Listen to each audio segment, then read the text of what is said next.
सीताराम आप सभी को। निर्मल जन मन सो मोहे भावा, मोहे कपट छल छिद्र न भावा। क्यों कही ये चौपाई मैंने? ये चौपाई मैंने इसलिए कही क्योंकि जैसा राम जी कहते हैं कि निर्मल मन है वो मुझे पसंद है, मुझे छल कपट नहीं पसंद मुझे, क्योंकि अभी अयोध्या में यही दिख रहा है। जरा मैं अपना कैमरा पैन करके आपको दिखाऊं तो जहां नजर जाए वहां आपको राम भक्त दिखाई देंगे। कोई नाच रहा होगा, कोई गा रहा होगा, मानो यूं लगता है राम नाम का मेला लगा है। जो जैसे अपनी प्रदर्शनी कर सकता है वो वैसे कर रहा है। देखिए कोई ध्वज लहरा रहा है, उधर दिखाइए जरा आप, वो ध्वज लहरा रहे हैं। इधर गाना गाया जा रहा है, उधर अगर मैं थोड़ा सा और पीछे पैन करूं तो कोई यात्रा निकल रही है। मतलब मैं क्या बखान करूं इस वक्त अयोध्या का।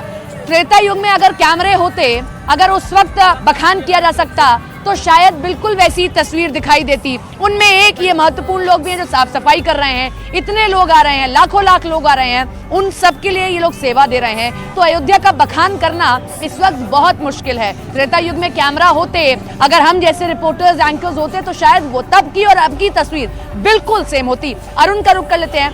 अरुण, मैं सही कह रही हूँ, शायद हम लोग भाग्यशाली है कि हम यहाँ कैमरों के जरिए दर्शकों को दिखा पा रहे हैं।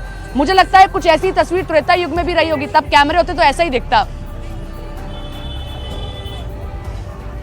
देखिए भाग्यशाली बहुत सारे लोग हैं, लेकिन इस पूर्णाहुति में जिन लोगों ने अपना हिस्सा अदा किया था, जिन लोगों की वजह से आज का दिन दिख रहा है, और जो राम भक्त हैं उनको आज प्रभु श्री राम का भव्य मंदिर दिख रहा है, दिव्य मंदिर दिख रहा है। मूर्ति अब दिखने वाली है, श्यामल वर्ण की जो बालक राम की मूर्ति है।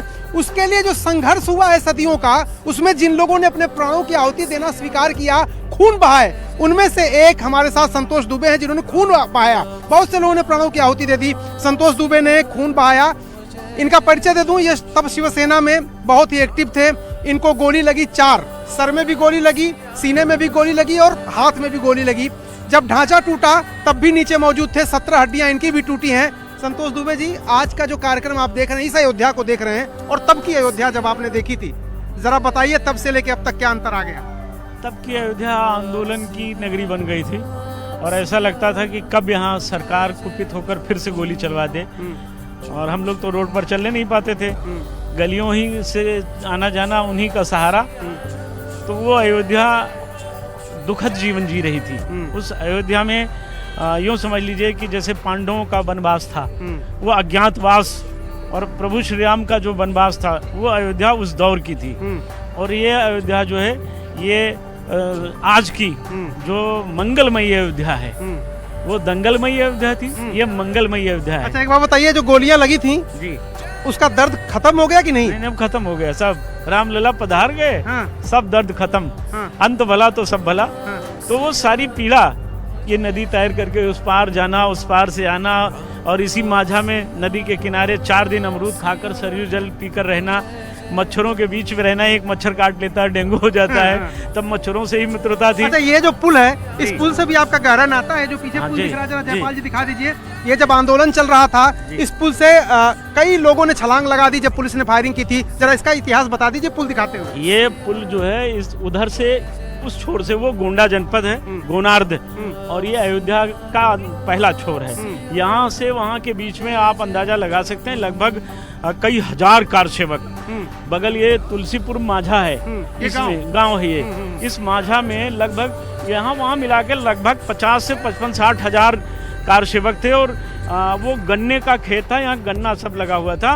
कार सेवकों ने जब देखा हमें जाने नहीं मिलेगा तो उन्होंने गन्ना उखाड़ लिया, और गन्ने से, लेकिन अब लाठियों और गोलियों के सामने गन्ना क्या? पुलिस ने फायरिंग की, पुलिस ने फायरिंग करना शुरू कर दिया। उसके बाद आंसू गैस के गोले छोड़े, लाठियां चलाई, फायरिंग की, जिससे लोगों ने अपनी जान बचाने के लिए नदी में छलांग लगा दिया। और तब सरयू जी प्रचंड वेग से बह रही थी। अच्छा। अक्टूबर में, 30 अक्टूबर में यहाँ की स्थिति भयावह थी। 1 किलोमीटर का ये लंबा पार्ट है, और उस जो अंतिम खंबा दिख रहा है पानी जी, वहाँ से लेकर यहाँ तक जलमग्न सरयू जी में लोग अपनी जान बचाने के लिए कूद गए। देखिए ये संतोष दुबे हैं, बता रहे हैं कितने लोगों ने अपने प्राणों की आहुति दे दी, तब जाकर के ये मंदिर निर्माण आज सफल हो पा रहा है। हालांकि कोर्ट के फैसले से हुआ है, लेकिन विवादित ढांचे को जब ढाया गया था उसमें भी ये लोग शामिल थे, और ये आप शामिल थे ना उसमें? हाँ, ढांचे में शामिल थे। मुकदमा चला, छूटे, आरोपी रहे, अदालत में कहा भी हमने कि हमने गिराया है कोई। अब आज के लिए एक आखिरी टिप्पणी संतोष दुबे जी, आज के लिए 2 शब्द। देखिए अरुण, जैसे इन लोगों ने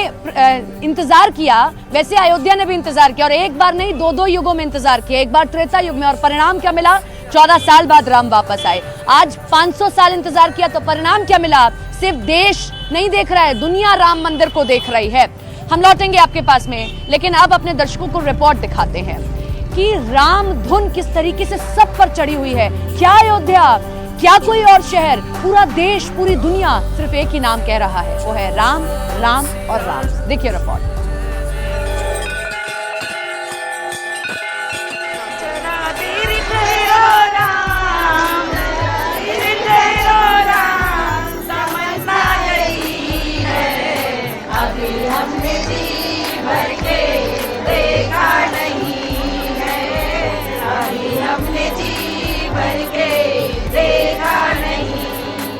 राम के गृह प्रवेश की अनोखी घड़ी के साक्षी बने राम भक्तों का मन उत्साह से झूम रहा है।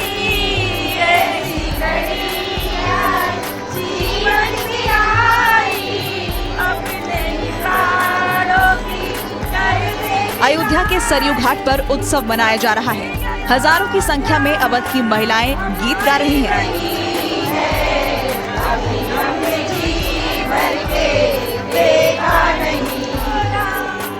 अवधि में इन गीतों को प्रथा से जोड़ा गया है। जब किसी की मनोकामनाएं पूरी होती हैं, तो ऐसी खुशी के मौके पर उत्सव मनाया जाता है।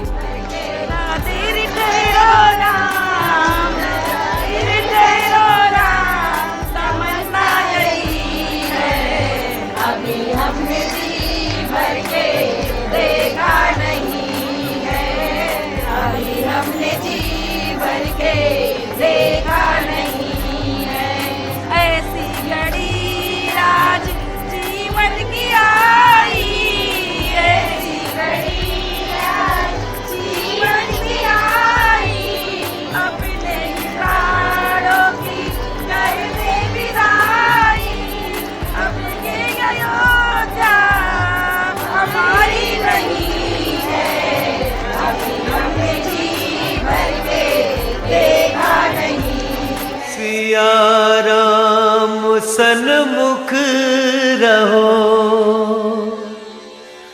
हाजिर रहो हनुमान। और अयोध्या के लिए इससे बड़ा उत्सव कुछ और हो ही नहीं सकता, जब खुद प्रभु श्री राम 500 सालों के बाद अपने निज निवास पर विराजमान होने जा रहे हैं। इसलिए अयोध्या के घाटों पर उत्सव मनाया जा रहा है। लाखों करोड़ों राम भक्तों के मन की कामना पूरी होने का उत्साह अनुष्ठान में शामिल हर सुहागिन महिला में साफ दिखाई दिया। हर कोई उत्सव में शामिल होकर ऐतिहासिक क्षण का साक्षी बनने को उतावला नजर आया।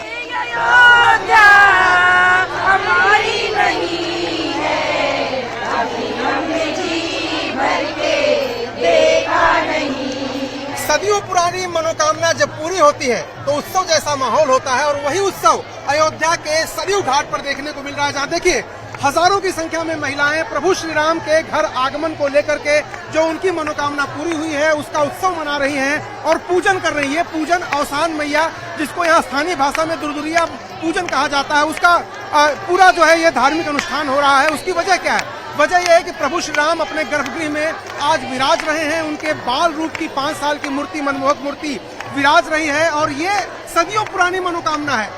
उनकी सास की मनोकामना जो आज पूरा हो रही है और उसकी पूजा हो रही है। आप देखिए सरयू घाट पर चारों तरफ जहां भी आपकी नजर जाएगी सुहागन महिलाएं ये पूजा कर रही हैं अपने अपने तरीके से। लाई है, गुड़ है, चना है, उसके साथ साथ देवी माँ की पूजा हो रही है। अब देखिए किस तरह से पूजा हो रही है। यहाँ पर दीप प्रज्वलित है बीच में, और जैसा कि मैं कह रहा था ये सुहागन महिलाएं हैं, वो देखिए इस तरह से लाई को लेकर के अपने आंचल में, ये देखिए आंचल में दिया जा रहा है और लेके पूजा करने। जरा बताइए इसका महत्व क्या है? हमारे ये दूर करने के लिए होता है, और जब यहाँ शुक्रवार होता है तब ये होता है। मतलब जरूर किया जाता है। शादी होती है या फिर कोई बड़ा प्रोग्राम होता है तो उसके पहले ही दुर्दुरिया का कार्यक्रम होता है। सुहागिनें स्त्री इसको करती हैं और सब कार्य अच्छे से सफल हो। ये बेहद खूबसूरत नजारा सरयू नदी के दोनों तरफ के तटों पर दिखा। अवध में इस अनुष्ठान को दुखदुरिया पूजा कहा जाता है, जो किसी भी बड़े आयोजन और अनुष्ठान से पहले इसलिए किया जाता है ताकि उस आयोजन में किसी तरह की बाधा या व्यवधान ना सके। इसलिए प्रभु श्री राम के गृह प्रवेश से पहले अवध की हजारों सुहागन महिलाओं ने सरयू के तट पर गीत गाते हुए इस अनुष्ठान को पूरा किया।